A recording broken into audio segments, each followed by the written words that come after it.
Picture this, you're walking through the convention hall, heart racing as you spot that limited edition figure you've been hunting for months. The vendor smiles, the price seems reasonable, and the box looks absolutely perfect. You hand over your cash, feeling like you just scored the deal of the century. 3 weeks later, you discover you paid $120 for a bootleg worth $15. Welcome to the most expensive lesson thousands of collectors learn every single convention season. Here's what the vendors won't tell you. Bootlegging has become so sophisticated that even seasoned collectors with decades of experience are getting fooled. We're not talking about those obvious knockoffs with wonky faces that scream fake from across the room. Today's bootleggers are using near-identical packaging, holographic stickers that look official, and fonts that match the originals so closely you'd need a microscope to spot the difference. The scary part? Some of these fakes are so good that even store owners are accidentally ordering them from suppliers who don't realize they're selling counterfeits. But here's where it gets really wild. At last year's biggest anime convention, a collector paid $850 for what he thought was a rare prototype figure, complete with a certificate of authenticity and everything. The packaging was flawless, the hologram looked legit, and the vendor had been at conventions for years. 2 months later, he found the exact same figure on AliExpress for $35, certificate and all. The bootleggers weren't just copying the figure. They were copying the entire experience, right down to the fancy presentation box and fake authentication papers. The most dangerous part about modern bootlegs isn't just that they look convincing, it's that they can actually be unsafe. These knockoffs often use lead-based paints, toxic dyes, and cheap plastics that can break down over time and release harmful chemicals. There have been cases of bootleg figures literally melting in people's display cases, leaving behind a toxic mess that required professional cleanup. Imagine explaining to your landlord why your apartment smells like burning plastic because your rare figure decided to have a meltdown. So how do you spot these sophisticated fakes in the chaos of a busy convention? First, look for licensing marks on the box. Real figures will have clear copyright information and official licensing stamps. If the box just says Made in China with no brand names or licensing info, that's your first red flag. Second, check the print quality closely. Bootleg ink tends to bleed slightly, making fine text look fuzzy, and the blacks often appear more gray than true black. Third, examine the tape and seals. Factory tape is uniform and clean, while resealed boxes often have double tape or torn glue residue. But the biggest tell? The price story. If every other booth is selling the same item for $95 and one vendor has it marked down to $55 with a today-only sign, ask yourself why. Legitimate rare items don't get cheaper when demand is at its peak during convention weekend. That vendor either knows something everyone else doesn't, or they're counting on you not asking questions until it's too late. The winning move is simple but effective. Compare the same figure at multiple booths and look for consistency in pricing and packaging. Ask to see the display piece up close, then request a sealed unit from their backstock. Take photos of your receipt and the box bottom with the SKU clearly visible. And here's the insider tip that saves serious money. Whenever possible, buy directly from publisher or manufacturer booths. They're the safest option and sometimes include bonus parts or accessories that third-party sellers don't have. But bootlegs are just the beginning of how conventions can drain your wallet. Fake exclusives and FOMO manipulation. That bright yellow "con-exclusive" sign might as well have a built-in wallet vacuum. 3 little words that make rational people throw money at overpriced merchandise without asking a single question. Here's the truth vendors pray you never figure out. Most of those exclusives will be available online within 2 weeks, often at lower prices than what you paid on the convention floor. Let me tell you about the most expensive sticker in convention history. A collector at San Diego Comic-Con saw a figure marked as SDCC exclusive. Only 500 made with a $300 price tag. The packaging looked official, the vendor seemed legitimate, and the fear of missing out kicked in hard. He bought it on the spot, feeling like he'd secured a future investment. 3 days later, the same figure appeared on the manufacturer's website as a summer variant, with no mention of limited quantities. The only difference? A small holographic sticker that probably cost 50 cents to produce. The psychology behind these fake exclusives is absolutely diabolical. Vendors know that convention floors create a perfect storm of excitement, limited time, and social pressure. They'll take regular merchandise, slap an exclusive label on it, and watch people fight over items they could order from their couch next Tuesday. The worst part is how they stage their displays to create artificial scarcity. You'll see one figure sitting under glass with dramatic lighting, making it look like the last treasure on Earth, while they've got 50 more boxes hidden under the table. But here's where the manipulation gets really sophisticated. Some vendors will bring early stock of regular releases and market them as event-only items. They're not technically lying, you can only get it at the event right now, but they're conveniently forgetting to mention that it'll be in every hobby shop nationwide in 3 weeks. Others create exclusive bundles where the special item is actually just a cheap sticker or postcard, but they price the whole package like it's made of gold. The timing game is where smart shoppers separate themselves from the crowd. Friday morning prices are absolutely insane because everyone's running on pure adrenaline and FOMO. That same figure marked at $150 on Friday will often drop to $120 by Saturday evening and might hit $100 on Sunday afternoon when vendors realize they don't want to pack it all back up. The secret is understanding what actually sells out versus what just looks scarce because of clever display tactics. Real convention exclusives have specific characteristics that are easy to verify. They'll have clear edition numbers printed on the packaging, unique SKU codes that you can research, and official announcements from the brand on their social media. If a vendor claims something is exclusive but can't tell you the edition size or show you an official announcement, you're looking at marketing theater, not genuine rarity.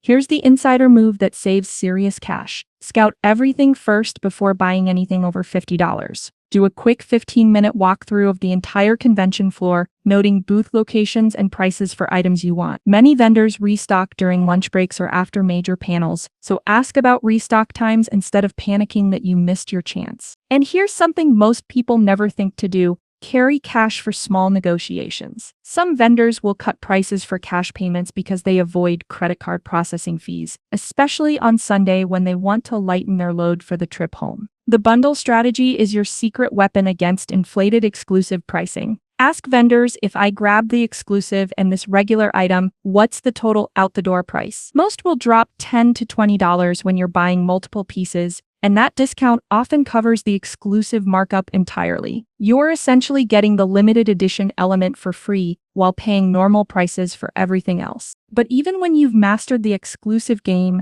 there's an even more expensive trap waiting: hidden fees and payment traps. Your phone buzzes with a payment notification, $114.73 for a figure you thought cost $100. Welcome to the hidden fee nightmare that's becoming the norm at conventions. But that random extra charge is nothing compared to what happened to a collector in Chicago who scanned what he thought was a vendor's QR code and accidentally sent $250 to a scammer's personal account. The fake sticker had been placed directly over the legitimate payment code, and by the time he realized the mistake, the scammer had vanished into the crowd. QR code swaps are exploding at conventions because they're almost impossible to catch in the moment. Scammers print legitimate-looking stickers with their own payment information and slap them over real vendor codes. The victim scans, pays, and walks away, thinking everything's normal until they realize their item never got bagged or their receipt looks suspicious. Some of these fake codes even redirect to convincing payment pages that capture your card information for future fraud.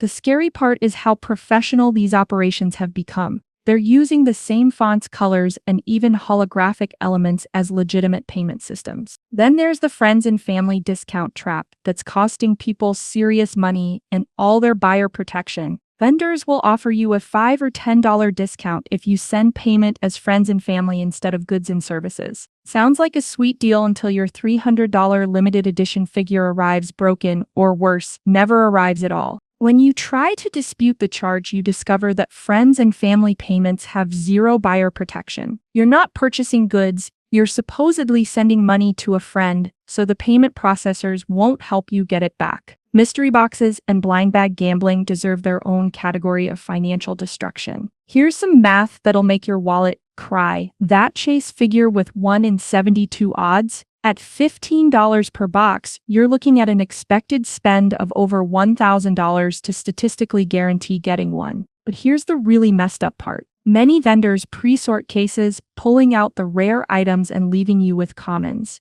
You're not playing a fair game, you're buying their leftovers at premium prices. I watched a collector at an East Coast convention spend $400 trying to pull one specific pin from a blind box series. The vendor kept encouraging him, saying, "You're due for a good pull, and the next one's gotta be it." What the collector didn't notice was that all the boxes had been pre-weighed and the heavy ones containing metal chase pieces had already been removed. He was literally throwing money at an impossible outcome while the vendor counted profits from items that couldn't possibly be in those remaining boxes. The payment processing nightmare gets even worse with international vendors and currency conversion tricks. Some card readers will offer to convert to your home currency for convenience, which sounds helpful until you see the exchange rate they're using. They'll hit you with conversion rates that are 5-8% worse than your bank would charge, turning that $200 figure into $220 without you realizing it. Always decline currency conversion and pay in the local currency. Your bank's rates are almost always better.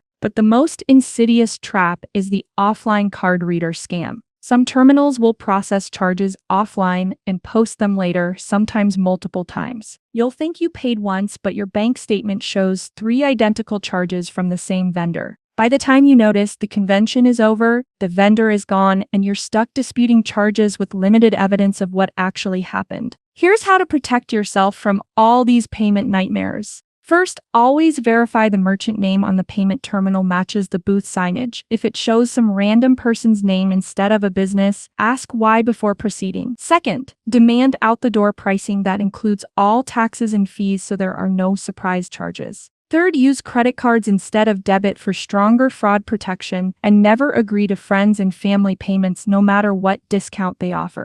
Take photos of everything, your receipt, the item, the box bottom with the SKU, and the booth banner all in one shot. If something goes wrong later, you'll have evidence of exactly what you bought, where you bought it, and what you paid. And here's a pro tip: bring small bills for genuine cash discounts. Some vendors will cut prices for cash because they avoid processing fees, but make sure you're getting a real discount, not just avoiding a fake fee they made up. The payment protection you need extends beyond just the transaction itself. Protection failures and costly mistakes. A $200 resin statue reduced to expensive rubble in 5 minutes of convention walking. That's exactly what happened to a collector who thought a backpack was sufficient protection for delicate merchandise. The crushing blow came from someone's oversized convention bag in a crowded hallway, and suddenly, that pristine limited edition became a pile of broken pieces with zero resale value. The worst part? It was completely preventable with a $10 protective case. Convention floors are basically obstacle courses designed to destroy your purchases. You've got thousands of people carrying bags, pushing through narrow aisles, and bumping into each other while distracted by all the visual chaos. Posters get creased, acrylic stands get scratched, pins get bent, and electronics get jostled until something breaks loose inside. None of this is the vendor's fault once you walk away from their booth, which means protection is entirely your responsibility. Here's what most people don't realize about Artist Alley. They're walking past the best deals at the entire convention while blowing their budget on mass-produced factory merchandise they'll forget about in 6 months. Original art, limited print runs, signed pieces, and custom commissions that will never exist anywhere else are sitting right there. While people fight over the same Funko Pop that's available at every Target in America, the math is backwards and it's costing collectors both money and memory. Artist Alley purchases hold their value better than almost anything else you can buy at a convention because of genuine scarcity. When an artist only prints 50 copies of a design, that's actual rarity, not the fake scarcity vendors create with theatrical displays. Plus, you're buying directly from the creator, which means your money supports the person who made the art instead of getting split between distributors, retailers, and licensing companies. But here's where people mess up the Artist Alley game completely. They show up with pocket lint after spending their entire budget in the main exhibit hall, then rush through the artist section like it's an afterthought. The smart move is hitting Artist Alley early when your budget is still intact, and artists have full stock available. Walk the entire grid once, Mark the tables you love, then return with purpose and cash ready for bundle deals. Quality control becomes absolutely critical with electronics, and anything that lights up, spins, or charges. Convention returns are basically non-existent. Most booths operate under strict all sales final policies, which means a dead LED or broken switch turns your purchase into an expensive paperweight. Before you hand over money for anything electronic, insist on testing it right there at the booth. Bring your own power bank and cables if necessary, but verify that every function works perfectly. The warranty conversation is where most people completely fail to protect themselves. Ask every electronics vendor, what's the warranty path if this breaks? Do you have brand contact information? If they can't provide written warranty details or brand contact info, you're buying something with zero support. When that RGB lighting system fails, 3 weeks later, you'll have no recourse except eating the loss. Mystery box mathematics will shock you when you actually run the numbers. That 1 in 72 chase figure at $15 per box means you're statistically expected to spend over $1,000 to guarantee getting one. But wait, it gets worse. Many vendors sort cases ahead of time, removing the valuable pieces and leaving you with commons. You're not playing a fair game, you're funding someone else's profit from the items they already pulled out. The carry strategy that actually works requires planning before you leave home. Pack a rigid poster tube with end caps, print sleeves for immediate protection, butterfly pin locks because regular backs fail in crowds, and a hard case for fragile items. Your backpack needs a soft bottom layer, hard protection in the middle, and your most fragile items should never go under heavy boxes. Here's the vendor hold secret that saves both money and stress. Many booths will store your paid items until end-of-day pickup. Get their booth number, take a photo with their sign, confirm the pickup window, and suddenly you're shopping hands-free instead of carrying an increasingly heavy and vulnerable collection of purchases. The post-convention reality check happens when you get home and realize half your purchases weren't worth the money. That's why successful collectors make 2 lists before they ever step foot on the convention floor. Must-have items with firm price limits and everything else that only gets purchased with leftover budget. Your wallet wins when every category has a spending cap, and you stick to it regardless of the artificial excitement vendors create. Convention shopping doesn't have to be a financial disaster. Set anchors by researching prices ahead of time, skip the fake exclusives and FOMO manipulation, protect yourself from payment traps, and prioritize Artist Alley over mass market merchandise. Most importantly, remember that the best purchases are the ones you'll still be happy about 6 months later, not the impulse buys that seemed important in the moment but ended up boxed in your closet. The difference between smart convention shoppers and everyone else isn't luck, it's preparation, patience, and the discipline to walk away from deals that sound too good to be true. Because at conventions, they usually